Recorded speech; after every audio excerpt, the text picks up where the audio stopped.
सत कबीर की दया अत आदरणीय गरीबदास साहेब जी की अमृतवाणी मंगलाचरण। गरीब नमो नमो सत पुरुष को नमस्कार गुरु के नहीं, सुर नर मनजन साधुआ संतो सर्वस दे नहीं। सतगुरु साहेब संत सब दंडो तुम प्रणाम, आगे पीछे मध्य हुए तिनको जहाँ कुर्बान।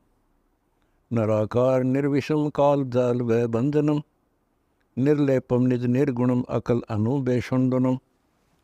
सोहम सुरति समाप्तम सकल समाना निर्तल, उज्ज्वल हिरंबर हर दमंबे पर वह अथा है, वार पार नहीं मध्यतम।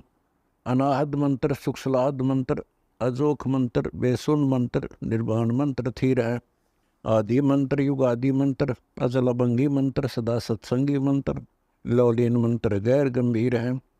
सोहम सुभान मंत्र अगम अनुराग मंत्र, निर्भय अडोल मंत्र निर्गुण निर्बंध मंत्र, निश्चर मंत्र अनेक है। गैबी गुलजार मंत्र, निर्भय निराधार मंत्र, सुमरत सुकृत मंत्र, अगमी अबंच मंत्र, अदली मंत्र अलेख है। फजलम फराक मंत्र, बिन रसना गुणलाप मंत्र, झिलमिल जहूर मंत्र, सर्वंग भरपूर मंत्र, सैलान मंत्र सार है। निरंकार गरक मंत्र, तेज पुंज परख मंत्र, अदली अबंध मंत्र, अजप्पा निरसंद मंत्र, अविगत अनहद मंत्र, दिल में दीदार है। वाणी विनोद मंत्र, आनंद असोद मंत्र, कुर्सी करार मंत्र, अनबय उचार मंत्र, उज्ज्वल मंत्र अलेख है। साहिब सतराम मंत्र, साई निकाम मंत्र, पारक प्रकाश मंत्र, हीरंबर हुलास मंत्र, मौले मलार मंत्र, पलक बीज खलक है। कौन ब्रह्मा का पिता है, कौन विष्णु की माँ, शंकर का दादा कौन है, हमको दे बता। यह जानने के लिए कृपया सुनिए जगत गुरु तत्वदर्शी संत रामपाल जी महाराज की। अब ये है परमात्मा का विधान। वेदों में प्रभु की महिमा लिखी है, परमेश्वर की, परमात्मा के गुण लिखे हैं, और गुणों में लिखा है परमात्मा पाप नाश कर देता है। और ये नकली ऋषि, ये झूठे ऋषि महर्षि, ये कहते हैं कि साधना से साधक के पाप नाश नहीं होते। अरे फिट्टे मुंह थारे। निरंजन धन तेरा दरबार, निरंजन धन तेरा दरबार, जहाँ पर तनिक न न्याय विचार। निरंजन धन तेरा दरबार, निरंजन धन तेरा दरबार, जहाँ पर तनिक न न्याय विचार। भाई वैश्या उड़े मुल मुल खासा, गल मोतियों के आर। वैश्या उड़े मुल मुल खासा, गल मोतियों के हार। पतिव्रता को मिले न खादी व सूखा निरस आहार। निरंजन धन तेरा दरबार, निरंजन धन तेरा दरबार, जहाँ पर तनिक न न्याय विचार। जहाँ पर भाई पाखंडिया की पूजा जग में, संत को कहें लबाड़। पाखंडी की पूजा जग में, संत को कहें लबाड़। इन अज्ञानी को परम विवेकी, ज्ञानी को मूड गवार। निरंजन धन तेरा दरबार, निरंजन धन तेरा दरबार, जहाँ पर तनिक न न्याय विचार। निरंजन धन तेरा दरबार, निरंजन धन तेरा दरबार। कह कबीर सुनो भाई साधो, या सब उल्टा व्यवहार। कह कबीर सुनो भाई साधो, या सब उल्टा व्यवहार। ये सच्चों को तो झूठा बताओ, इन झूठों का एतबार निरंजन, धन तेरा दरबार निरंजन, धन तेरा दरबार जहां पर तनिक न न्याय विचार। कह कबीर सुनो भाई साधो, यहाँ सब उल्टा व्यवहार। कह कबीर सुनो भाई साधो, सब उल्टा व्यवहार। सच्चों को तो ये झूठा बतावे, इन झूठों का एतबार निरंजन, धन तेरा दरबार निरंजन, धन तेरा दरबार जहां पर तनिक न न्याय विचार। परमात्मा कहा करते थे, जब ही सतनाम हृदय धरो, बाई भयो पाप को नाश। जैसे चिंगा मन माणिक लहर समंदरे, मुरजीवा नग सीपन सायर, निर्मल आनंद कंदरे, वो निर्मल आनंद कंदरे।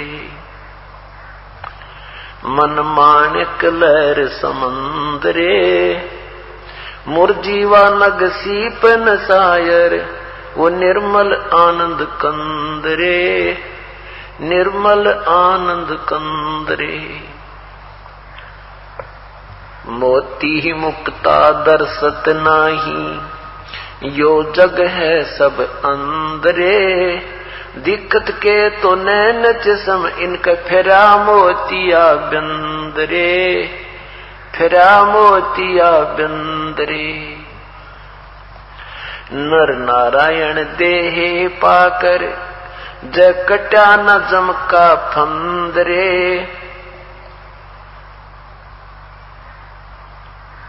रतन अमोली दर्शत नाही, दिक है जाकी जिंदरे।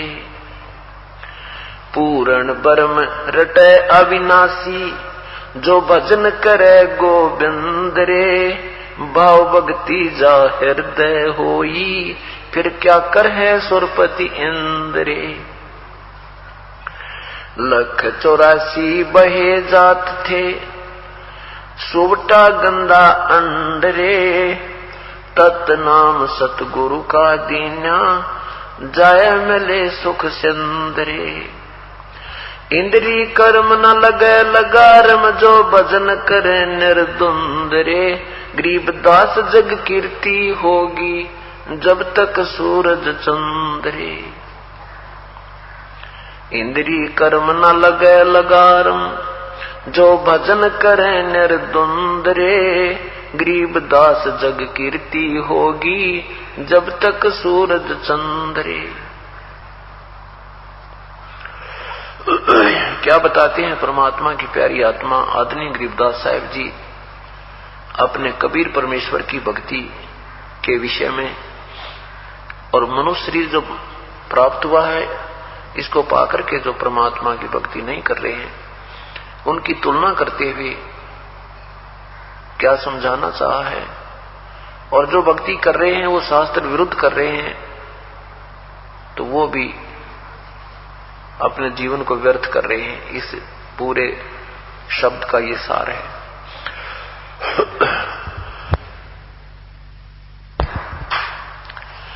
मन माणिक लहर समंदरे, मुरजीवा नग सीपन सायर। वो निर्मल आनंद कंदरे, निर्मल आनंद कंदरे। वो पूर्ण परमात्मा जो सतलोक में पूर्ण परमात्मा रहते हैं, वो सच्चिदानंद, वो पूर्ण परमात्मा, वो निर्मल आनंद कंद, यानी वास्तविक इस आत्मा का जो आहार है, वो सुख, वो सतलोक में है। मोती मुक्ता दर्शत नाही, यो जग है सब, यो जग हो गया अंधरे। मोती मुक्ता दर्शत नाही, यो जग हो गया अंदरे। दिक्कत के तो नैन चश्मयो फेरा मोतिया बिंदरे। के जितने भी अभी तक ऋषि महर्षि ये साधु और संत जो परमात्मा से पूर्ण परिचित नहीं हुए, वो हमें बड़े विद्वान नजर आवे थे, परंतु वो विद्वान नहीं थे। उनका मोतिया बंद हो रहा था। सफेद मोतिया जिसका हो जावे उसकी आंखें तो बिल्कुल स्वस्थ दिखाई देती हैं, लेकिन वो स्वस्थ नहीं होती, वो उसको दिखाई कुछ नहीं दे रहा और दिखने में ऐसा लगे जैसे बिल्कुल ठीक ठाक दिखा ही नहीं। तो ये संत जन, ये ऋषिजन हमें ऐसे नजर आए थे, बड़े विद्वान, बड़े महापुरुष, संस्कृत के ज्ञाता हैं, बड़े धारावाहिक वचन करते हैं, प्रवचन बोलते हैं। उसके विषय में बता रहे हैं कि मोती मुक्ता दर्शत नाही यो जग हो गया अंदरे। दिक्कत के तो नैन चश्म इनका फेरा मोतिया बंदरे। कि ये दिखे बहुत समझदार बुद्धिमान संत और महर्षि नजर आए थे, पर इनका मोतिया बंद हो रहा है। इनको तत्व ज्ञान नहीं है, वो ज्ञान वाली आंखें इनकी नहीं रही, वो इनको तत्व ज्ञान प्राप्त नहीं हुआ। नर नारायण देहे पाक जकटा नयम का फंदरे। रतन अमोली दर्शत नाही ढग है बाकी जंदरे। के नर नारायण के जैसी, भगवान जैसी कितनी सुंदर शरीर आपको प्राप्त हुआ है, अर्थात ये देवों जैसा शरीर तुम्हें मिला है, प्रभु जैसा शरीर मिला है। अन्य प्राणियों की तुलना में मानव शरीर को आप तुलना करके देखो, कोई कैसे शरीर है, किसी का कैसा शरीर है, ना बोल सकते हैं, ना अपना दुख रो सकते हैं, ना कोई समाधान कर सकते हैं, ना समय पर कोई चारा चर सकते हैं, ना पानी पी सकते हैं, और कोई चार पैरों से चल रहा है, कोई किसी प्रकार। परमात्मा ये बता रहे हैं कि इतना सुंदर शरीर तुझे दे दिया भगवान ने, और तू भगवान नहीं बचता, तो भाई धिक्कार है तेरी जिंदगी को, धिक्कार है इस मनुष्य जीवन को।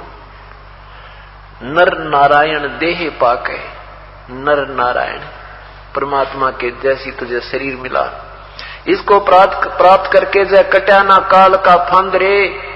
अगर मनुष्य शरीर पाकर भी तू परमात्मा की भक्ति सत नहीं कर रहा है और काल से नहीं छूट रहा है, तो धिक्कार है तेरे जीवन को।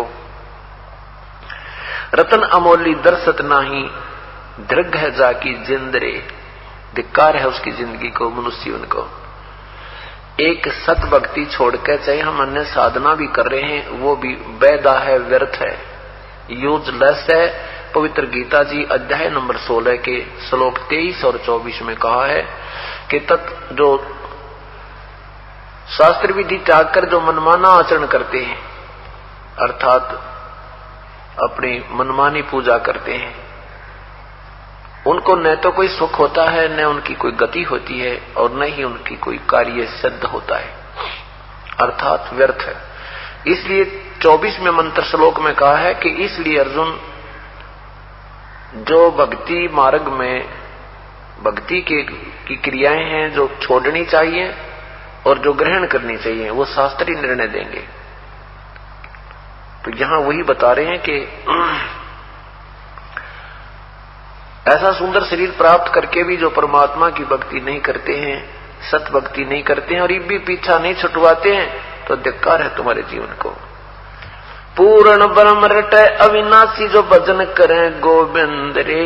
भाव भक्ति जा हृदय होई फिर क्या कर है सुरपति इंद्रे। पूर्ण ब्रह्म रटे अविनाशी, उस परम पिता परमात्मा को पूर्ण ब्रह्म की साधना करे, उस भगवान, उस पूर्ण परमात्मा का, उस गोविंद का भजन करे जो पूर्ण ब्रह्म है। गोविंद माने प्रभु। और भाव भक्ति जा हृदय होई है, उसके आगे क्या है सुरपति इंद्रे।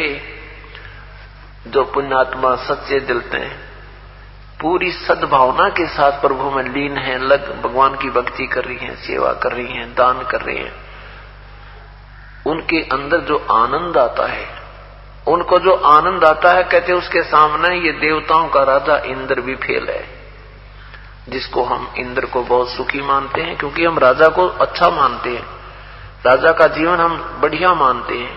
तो परमात्मा कहते हैं देवताओं का भी राजा इंद्र है, और जो सत भक्ति सच्ची लगन से परमात्मा के चरणों में लगा हुआ है, सद्भावना से, कति पूरी भावना से, हृदय से लगा है, उसके अंदर जो आनंद है, और उसको फिर आने वाली आपत्तियां उसकी दूर होंगी, फिर कितना आनंद आएगा, कितनी दृढ़ विश्वास मालिक में बढ़ जाएगा। कहते हैं उसके सामने तो यहाँ का स्वर्ग का राजा भी व्यर्थ है, क्योंकि स्वर्ग के राजा का एक फिक्स समय होता है, एक निर्धारित समय है, सीमित समय है। 72 चौकड़ी युग वो पूरा अपना शासन काल पूरा करके फिर गधा बन जाता है, और जो ये सत भक्ति कर रहा है वो सदा के लिए इंद्र बन जाता है, फॉर एवर सतलोक में। यहाँ के इंद्र को भी वो आनंद नहीं है जो परम पिता परमात्मा सच्चे दरबार में, कबीर साहब के दरबार में है। उस सतलोक की तुलना का, उस सतलोक की सुख का महिमा गाते हैं। इंद्री कर्म न लगे लगारम, जो भजन करे निर्दुंदरे, गरीबदास जग कीर्ति होगी, जब तक सूरज चंद्रे। जो सच्ची लगन से भगवान के चरणों में लग रहे हैं, कहते इंद्री कर्म न लगे लगारम, जो भजन करे निर्दुंदरे। अब देखो हमारे बच्चे परमात्मा की पुण्य आत्माएं, जिनके ऊपर मेहर हुई है परमेश्वर की,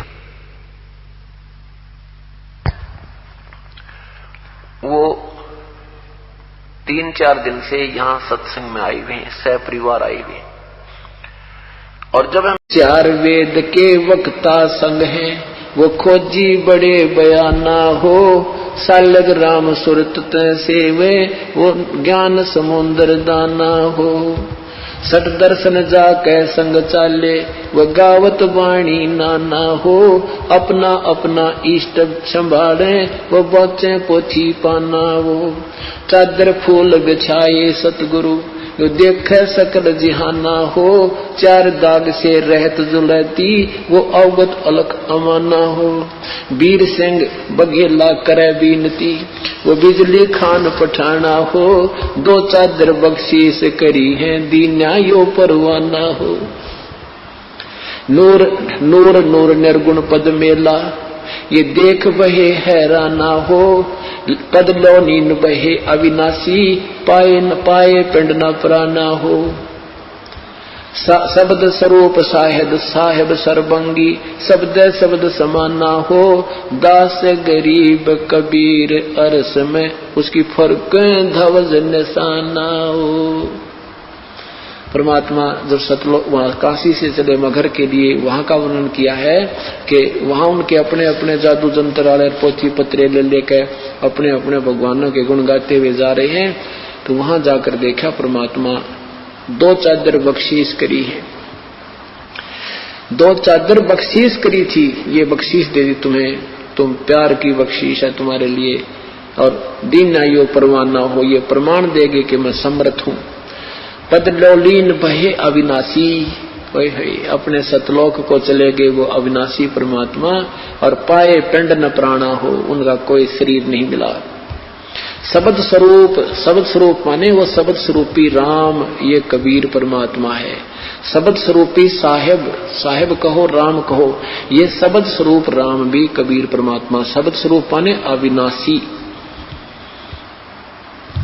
अब क्या बताते हैं कि इस काल के डर से, काल की हिदायत से, ये दुर्गा को इतना सख्त कर रखा है, स्ट्रिक्ट कर रखा है इस काल ने, कि यहां से कोई प्राणी चला नहीं जा मेरे लोग तय। तो इस दुर्गा ने ये पहले तो ये अन्य अप्सराओं को भेजती है ऋषि संतों के पास, या कोई और कारण से, जैसे किसी भी कारण से उनका आपस में कोई मुनमुटाव या भक्ति भंग करके छोड़ती है। तो कहते हैं परमात्मा के सामने स्वयं वो दुर्गा, क्योंकि इस भगवान को पहचान नहीं पाते। अब अगर ये पहचान ले कि ये कबीर परमेश्वर है, तो इनका कर्जा पाट गया कि ये सचमुच वही पूर्ण परमात्मा है। तो ये इनको ऐसा ही संत समझते हैं। तो कहते हैं ये दुर्गा खुद आकर के और एक सुंदर स्त्री का रूप बना करके उसको भगवान को रास्ते में, यहां से चलने के बाद बड़ा बखेड़ा शुरू होता है। यहां से जब साधक जाता है, अगर सतगुरु शरण है तो फिर तो कोई खतरा नहीं, परम संत साथ होगा। और जब वो परमात्मा अकेले जा रहे थे तो फिर उसमें उन्हें सोची वैसे भगत जा रहा है और इसको काबू कंट्रोल करो, कंडम करो। क्या बताते हैं, देखा मगर जहूरा सतगुरु, देखा मगर जहूरा सतगुरु, देखा मगर जहूरा हो, काशी में कीर्ति कर चाले, वहां मिले नूर में नूरा हो। काशी में तो अपनी कीर्ति बना के महिमा गा कर चले गए, अब वहां से वो नूर परमात्मा का यानी तेजो में शरीर अपने वास्तविक स्थान सतलोक में पहुंच गया। आदि माया आदि अर्श से उतरी बनी अप्सरा हूरा हो, हम तो बरे कबीर पुरुष को, तू है दुल्हा पूरा हो। माया कहे कबीर पुरुष से, देखो बदन जहूरा हो, अर्श विमान स्वर्ग में मंदिर, भोग गए हमको सूरा वो। कहे कबीर सुनो री माया, क्यों कुटिल नजर तुम घूरा हो, जिन भोगी सो नरक के रोगी, होगे धूरम धूरा हो। माया कहे कबीर पुरुष से, मैं हूँ जग से दूरा हो, मैं तुम्हारी पटरानी दासी, राखूं पलक हजूरा वो।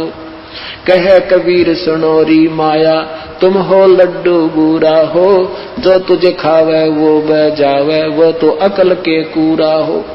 कि तू तो बूर के लड्डू हैं, बूर के लकड़ी के बूर के लड्डू बना दे, दूर तो बढ़िया दिखे पर खान में काटने के कोई ना। कहते यहाँ काल के लोग का जो भी सुख है ये बूर के लड्डू हैं, देखने में अच्छे लगे, वास्तविकता कुछ नहीं।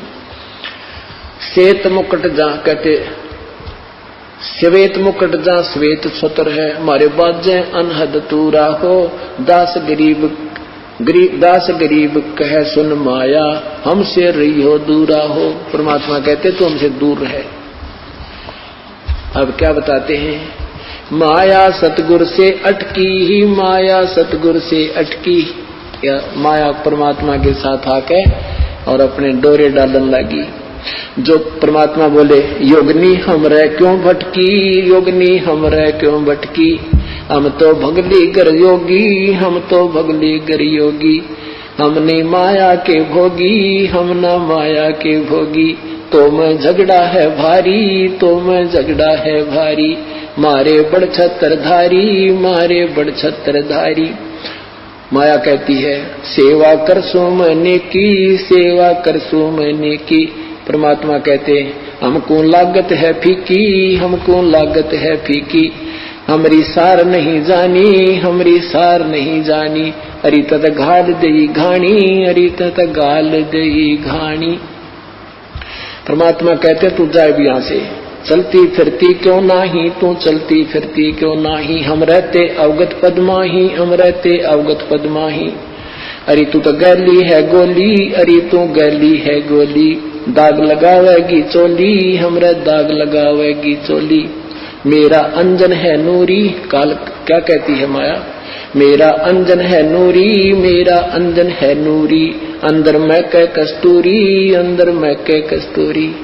परमात्मा कहते हैं किसी राजा राणा पे जाओ, किसी राजा पे जाओ, हमरे मन नहीं भावो, हमरे मन नहीं भावो, मैं तो अर्धंगी दासी, मैं तो अर्धंगी दासी। परमात्मा कहते हैं हम तो अनहदपुरवासी, हम तो अनहदपुरवासी, हम यहाँ के लोग के नहीं है, हम सतलोक के रहने वाले हैं। हमरा अनहद में डेरा, हमरा अनहद में डेरा, अंत ना पावेगी मेरा, अंत ना पावेगी मेरा। हम तो आज जुगानी जी, हम तो आज जुगानी जी, अरे तुझे माता कहूँ अकधी, अरे तुझे माता कहूँ अकधी। परमात्मा संकेत देते हैं कि नादान तुझे माँ कहूँ कि बहन कहूँ, क्योंकि अपने आप को छुपा के कि यहाँ का प्राणी सिद्ध करते हुए, साधक सिद्ध करते हुए कहते हैं कि तू उसी लोक से आई है। अब हम भी उसी लोक से आए हैं। अब तुझे माता कहूं या मैं बहन कहूं, तेरा कौन सा नाता वर्तू तेरे थे। अब सब पुण्यात्माओं, ये काल का बहुत बड़ा बखेड़ा है। अब परमात्मा उसको समझाना चाहते हैं, पर यहां आने के बाद जीव का बुद्धि भ्रष्ट हो चुकी है। अब क्या कहती है, अरे अब मैं देऊंगी गारी, अब मैं देऊंगी गारी। परमात्मा कहते हम तो योगी ब्रह्मचारी, हम तो योगी ब्रह्मचारी। यानी हम, ये प्रथम मंत्र, अब अनुवाद हम करते हैं, आप भी करोगे। अग्ने तनुरसी, यहां देखिएगा, यहां हम अग्ने माने, स्वामी जी ने जो अनुवाद किया है, इस अग्ने माने परमेश्वर लिख दा। बस यहां लिख दें कि हे परमेश्वर, हे परमेश्वर। आगे देखो तनु, अब तनु माने शरीर, शरीर उन्होंने लिखा, तनुकार शरीर लिख दिया, असी माने है। ये परमात्मा अग्नि माने हे प्रकाश तेजो में परमात्मा आपका शरीर है। तनु माने शरीर, असी माने है आपका शरीर है। फिर यहां लिखा तवे विष्णुवे, तवा तवा विष्णुवे, और यहां लिखा तनु असी माने है सोमस्य। विष्णुवे तवा सोमस्य, इसका अर्थ बनता है कि तवा माने उस, सोमस्य माने अमर पुरुष, सोमस्य माने अमर पुरुष का, तनु माने शरीर, विष्णुवे माने सबकी संभाल करने के लिए, पालन पोषण करने के लिए, और सब उस परमात्मा का एक और शरीर है। यानी उस शरीर से अन्य एक और शरीर धारण करके वो परमात्मा आता है, क्योंकि वो तेजो में शरीर को हम नहीं देख सकते इन आंखों से। वो तो अंदर की जो आंखें हैं, आत्मा के अंदर जो दृष्टि से बनती है, उससे ही देखा जा सकता है। तो वो परमात्मा उस शरीर में ज्यों का त्यों आ जाए तो उल्लू की तरह हमारी सबकी आंखें बंद हो जाएं, कुछ नहीं देख सके। जैसे सूर्य के दिन के समय उल्लू को कुछ दिखाई नहीं देता। इसलिए परमात्मा अतिथि रूप में आता है, अतिथे।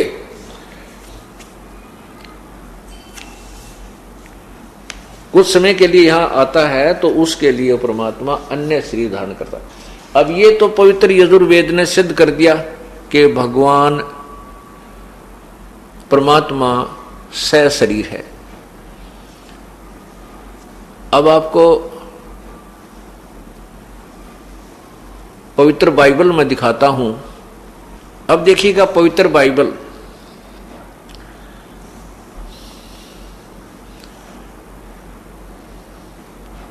पवित्र बाइबल संपूर्ण जीवन अध्ययन बाइबल, नीचे देखें ये कहां से प्रकाशित है।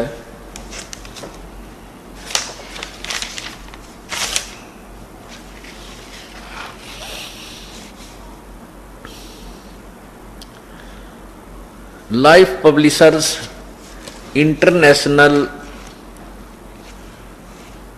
Springfield mister USA, printed in India.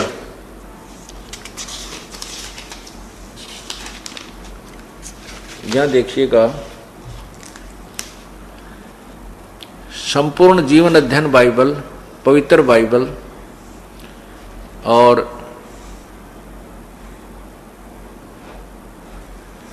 ये है प्रिंटेड इन इंडिया।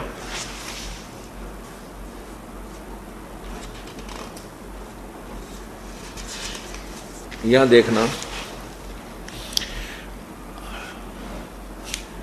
अंग्रेजी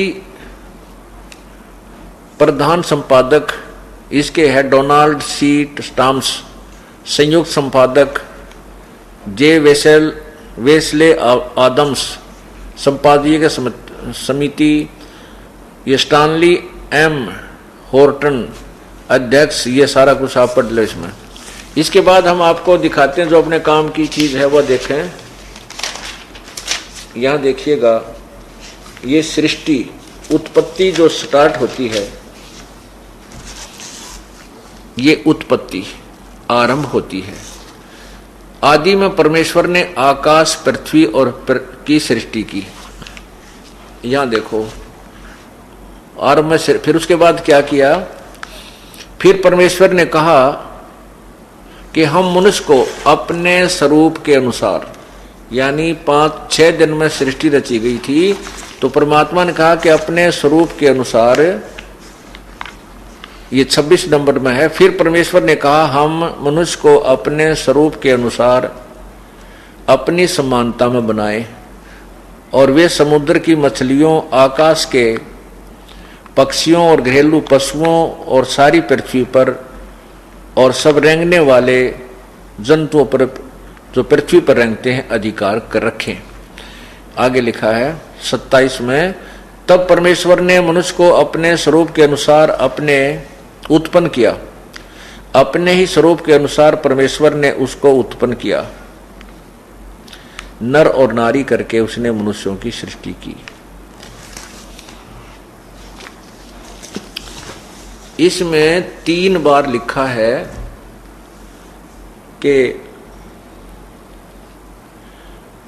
परमात्मा ने मनुष्य को अपने स्वरूप में बनाया। अब मनुष्य जैसा ही परमात्मा सिद्ध हुआ, पवित्र बाइबल ने सिद्ध कर दिया कि परमात्मा मनुष्य जैसा है। और आप किसी क्रिश्चियन से पूछिएगा तो वो कहेंगे गॉड इज फॉर्मलेस। उसे पूछेंगे what is the form of God, वो कहेंगे गॉड इज फॉर्मलेस, परमात्मा निराकार है। और पवित्र बाइबल को वे एक सदग्रंथ मानते हैं, अपना पूजनीय मानते हैं, उसके ज्ञान को सत्य मानते हैं। तो पवित्र बाइबल तो कह रहा है भगवान मनुष्य जैसा है। तो ये जो ज्ञान है, सुने सुनाई थ्योरी, सुना सुनाया जो रट्टा फिकेसी का जो अज्ञान हमारे अंदर कैसे कर गया, वो इसीलिए कर गया कि जो भी जिस मजहब का विद्वान माने जाते थे उन्होंने अपने ही सदग्रंथों को नहीं समझा और अपने दंत कथा सुनी सुनाई कहानी लोक वेद से दुनिया का हृदय रंग दिया और भगवान को निराकार सिद्ध करके एक तरफ बैठ गए। और फिर जब भगवान निराकार है, उसकी चाह कैसे रहेगी, उसकी तलाश की आवश्यकता है क्या? जब वो निराकार है, सर्वव्यापक है, तो फिर भी पहले हमारे से अभेद है, फिर उन्हें ढूंढना कि जब वो कितना है ही नहीं, उसकी प्राप्ति का प्रयत्न कर ही किस लिए रहे थे। अब आपको कुरान शरीफ अर्थात मुसलमान धर्म की पवित्र ग्रंथ कुरान शरीफ में दिखाएंगे भगवान कैसा है, उसका नाम क्या है। एक शेख फरीद नाम के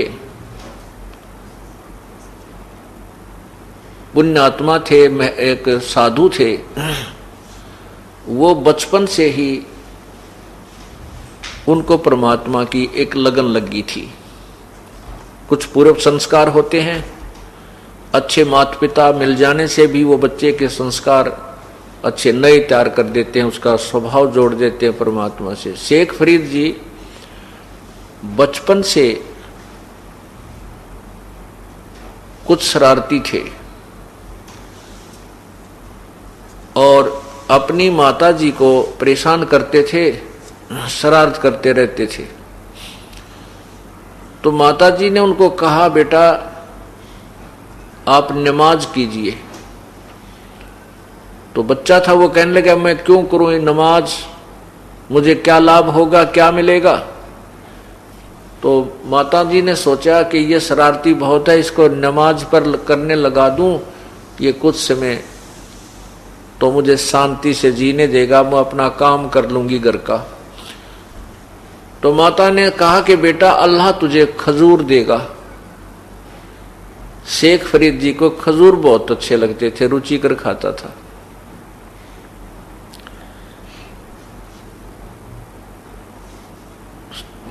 मां के मुख से ये वचन सुने तो शेख फरीद जी ने कहा कि मां बता फिर कैसे नमाज करनी है, कितनी बार करनी है। मां ने कहा बेटा 5 बार करनी है, और कैसे करनी है मैं तुझे बता देती हूं, तुझे ज्यादा तो याद रहेगा नहीं, तू ऐसे करना, एक चद्दर बिछा दी और उसके ऊपर कहा कि आंखें बंद करके मत्था टेक ऐसे, और ये कहते रहना अल्लाह मुझे खजूर दे, अल्लाह मुझे खजूर दे, और जब तक मैं नहीं कहूं तू आंखें मत खोलना। ठीक है, माता जी ने एक वस्त्र बिछा दिया साफ, और शेख फरीद जी ने उस पर मत्था टेक कर और कहने लगे आंखें बंद करके, अल्लाह मुझे खजूर दो, अल्लाह मुझे खजूर दो। तो माता ने क्या किया कि 2 पत्तों के बीच में लपेट कर और खजूर रख दिया उसके उस कपड़े का नीचे जिसके ऊपर वो नमाज कर रही थी। अब शेख, जब माता ने तो कहा नहीं कि उठ ले, उसने काफी देर करा, अल्लाह खजूर दे, अल्लाह खजूर दे, मां नहीं बोली तो उठ कर चल पड़ा और कहने लगा मां आप तो झूठ बोलती हो, अल्लाह ने खजूर तो दिया ही नहीं, मैं नहीं करूं आज के बाद दिन नमाज, बहका दिया मेरे को। मां ने कहा नहीं बेटा, अल्लाह बहकाता नहीं है, तेरा कपड़ा उठाकर देख जिस पे तू नमाज करता था। उसने जा करके वो कपड़ा उठाकर देखा तो खजूर, 2 पत्तों के बीच में खजूर रखा हुआ। खूब खाया, कूदता फिरा। कुछ देर के बाद फिर कहने लगा मां वो कपड़ा बिछा, मैं नमाज करूंगा। अब वो प्रतिदिन नमाज करने लगा, मां को थोड़ी शांति मिलने लगी और वो प्रतिदिन उसके कपड़े के नीचे खजूर रख दे और वो खावे। एक दिन माता जी को याद नहीं रहा खजूर रखना, और शेख फरीद अपनी नमाज करके जितना समय उसने निर्धारित कर लिया इतनी देर करूंगा, अल्लाह खजूर दे खजूर दे, फिर उठकर वो खजूर उठाकर खाने लग जाता था। उसी प्रकार प्रतिदिन की तरह शेख फरीद जी ने कपड़ा उठाकर देखा तो वहां पर खजूर रखा था और वो खजूर खाता हुआ आ रहा है।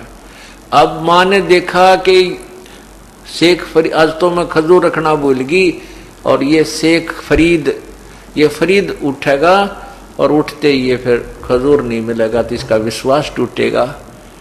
तो माता बहुत धार्मिक थी, पूर्व संस्कार की पुण्यात्मा थी, क्योंकि अच्छे माता पिता के घर पर अच्छे ही पुण्यवान बच्चों का जन्म होता है।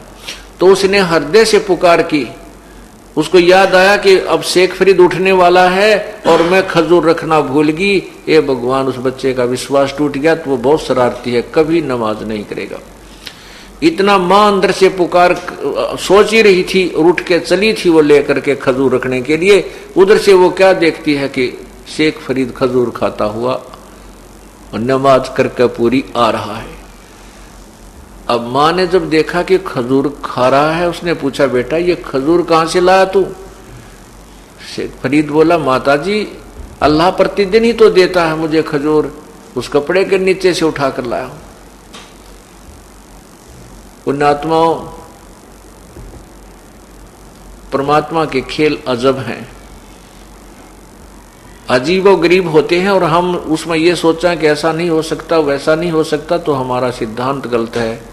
क्योंकि परमात्मा के विषय में ये सोचना कि वो ऐसा नहीं कर सकता, वो ऐसा नहीं कर सकता, वो अधूरा भक्त है, वो विश्वासी नहीं है।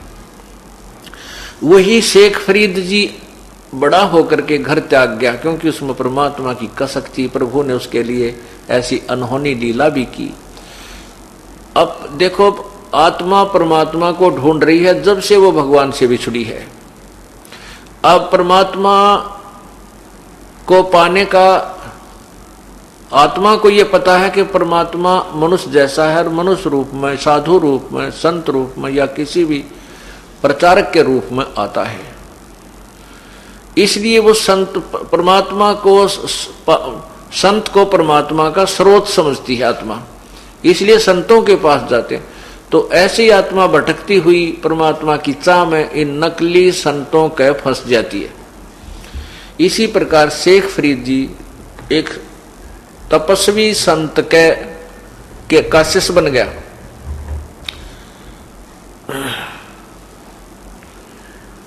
वो संत जो था तपस्वी था, तप करने को कहता था, और कहता था कि तप करने से परमात्मा के दर्शन हो जाते हैं, परमात्मा अल्लाह की प्राप्ति होती है।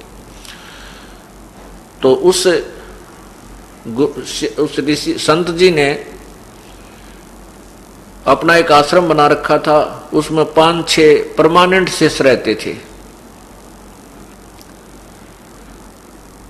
उन सभी शिष्यों में जो शेख फरीद था वो सच्चे दिल से सेवा करता था और गुरुदेव के हृदय में बसा हुआ था, क्योंकि जिसने भगवान चाहिए वो आगा पीछा नहीं देखता। उसको केवल उसका उद्देश्य यही होता है कि मेरी कोई क्रिया भंग ना हो जाए, जिससे मेरे गुरुदेव रुष्ट ना हो जाए, मेरी क्रिय कराई भक्ति भंग ना हो जाए। तो वो गुरुजी जो थे, वो संत जो थे, वो हुक्का पिया करते थे। परमात्मा की कथा सुनो, परमात्मा की कथा की चर्चा करो। इसके अतिरिक्त जो भी बातें करते हो, सुनते हो, वह सब व्यर्थ है। ऐसे ही आध्यात्मिक वीडियो देखने के लिए हमारे चैनल विश्व विजेता संत रामपाल जी महाराज को